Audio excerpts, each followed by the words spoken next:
On a freezing winter night in Beijing, most people have taken refuge indoors to escape the sub-zero temperatures. But Chen Zimo is at her jewelry stand at an outdoor market, one of the few vendors left hoping for a few more sales.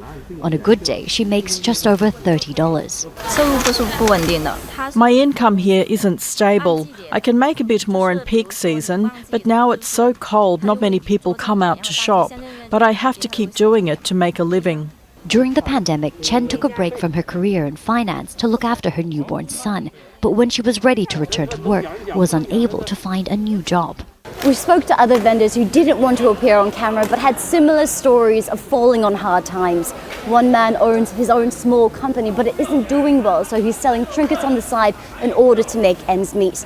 Another were a couple who used to own a restaurant that went bankrupt during the pandemic, so they've been forced to make and sell their own bracelets to make a living.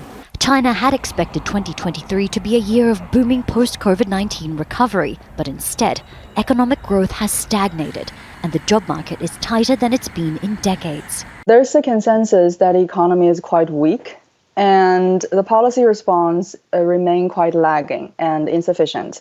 So on the micro level, when we look at the job market, it is quite difficult year, especially towards the year end. Almost every company in the IT industry, in finance and in housing is trying to lay off more workers. It's especially tough for new graduates. Unemployment among Chinese aged 16 to 24 hit a record high of 21.3% in June before the authorities stopped publishing figures. A persistent crisis in the housing sector, a traditional driver of growth, is also weighing on the economy. And people are choosing to save their money rather than spend it, hurting domestic consumption.